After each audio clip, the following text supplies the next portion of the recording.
All right, you guys. So I want to talk about in this video something that, some things they really are not talking about on the news, and it bothers me that they're not talking about this on the news. But then you understand why they're not talking about this on the news, because they don't want people to know the real situation on what's going on now.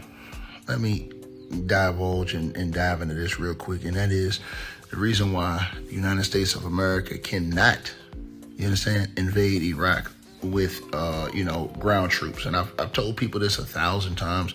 People don't like to listen. A lot of people, they have a lot of ignorance to them, man. They think they know everything. And they thought this was going to just be an easy situation where, you just go in, you drop some dubs from the sky on Iran, and then, they give up, they quit, and it's over with. No, that's not how it goes. I told you guys, Iran has they have like almost 100 million citizens in that country, man. Iran is way bigger than Afghanistan, way bigger than Iraq. And these are real serious issues that are going on, right? Now, for everybody who keeps thinking that the United States is going to get out of this scot-free, if they're trying to do what Donald Trump is saying they want to do, I'm telling you right now, that is a pipe dream. Now, the United States, I told you, they're going to have to invade Iran with ground troops if they want to do what they're saying.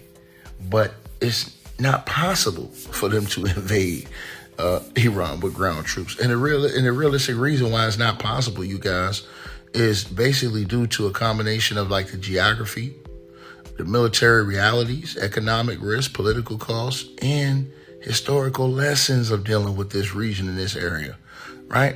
So the U.S., while they do possess overwhelming conventional superiority in the air and in the Navy, here's the thing, right? Bro, boots on the ground, man, you're going to set up a lot of people to lose their life. Now, so basically, Iran has a vast country, which is, I told you guys, 3 times the size of Iraq. And remember how many years we were in Iraq, you guys?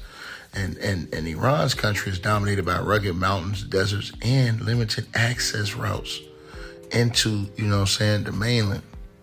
So, any invasion into Iran would, they would face the Zagros Mountains, right? The Alborz Mountains, which is up north, and vast central deserts, right? And also they're going to face narrow coastal plains trying to get into Iran. Now, these features alone create natural choke points, ideal for ambushes, guerrilla warfare, and prolonged defense. Now, historical invaders from Alexander the Great to modern powers, you guys, have even struggled there. So supply lines would be vulnerable, and urban fighting and, Tehran or other cities would compound the difficulty. Now, as one analyst notes, Iran is a fortress made out of mountains and deserts, not like the open terrain of Iraq in 2003. Now, Iran's asymmetric warfare capabilities also is going to inflict massive costs on the United States of America. Who you think going to pay those costs? The taxpayers. And they're going to get sick and tired of this. And it's going to be so much pressure to pull out of this situation, man. I'm just trying to tell y'all. So Iran, they don't plan to fight a conventional war. I've been telling people this, and it will lose, if it did. But instead, Iran's going to rely on the thousands of ballistic and cruise missiles they got, plus drones, capable of saturating the United States and allied defenses. The Islamic Revolutionary Guard Corps and the Basij militia have been trained for decentralized guerrilla tactics, man, suicide operations, and hit-and-run attacks.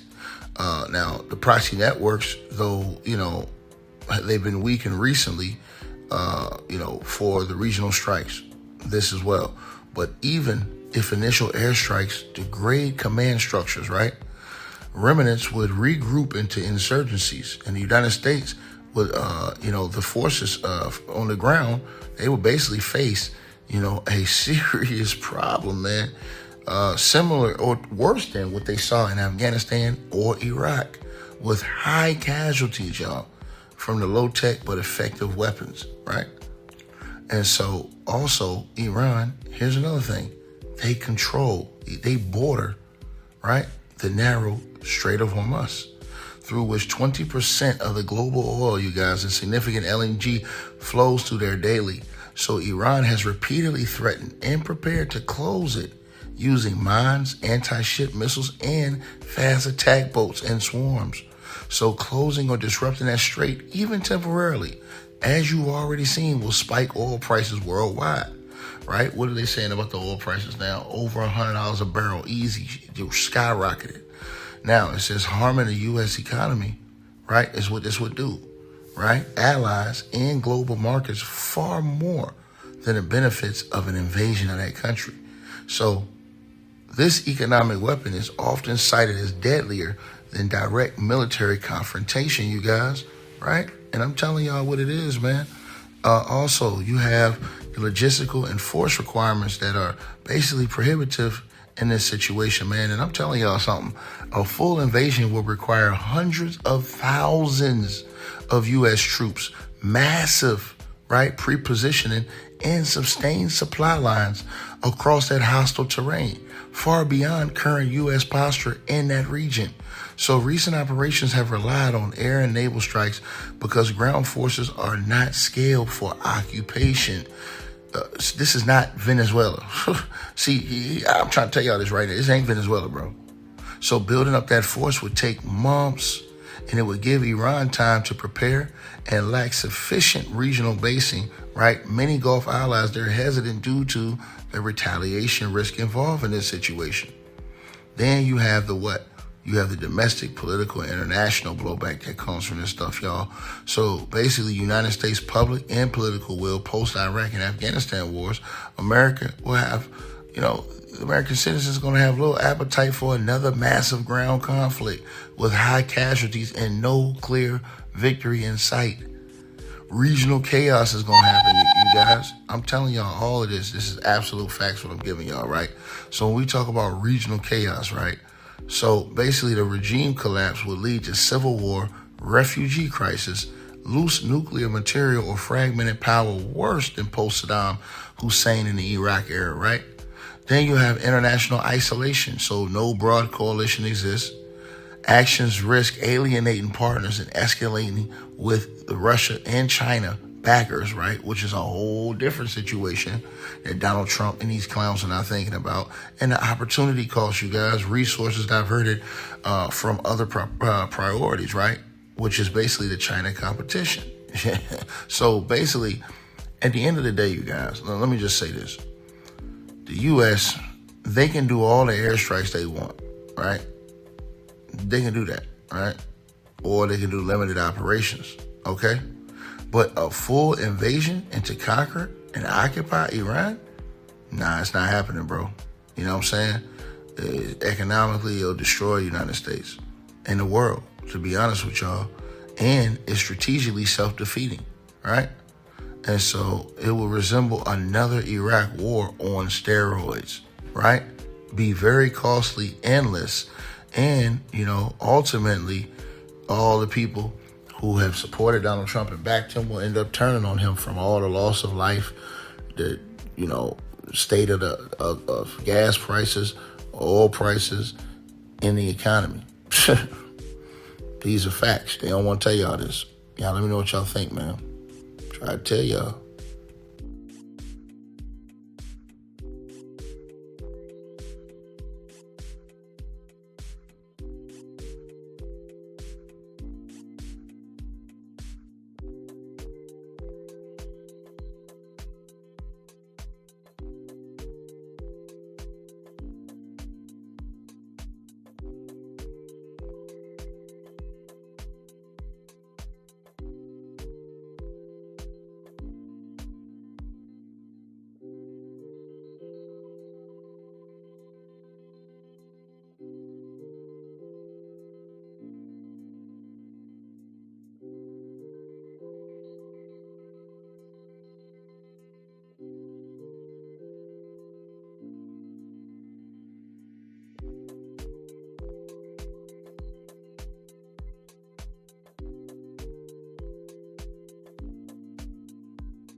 Hope you guys enjoyed the video.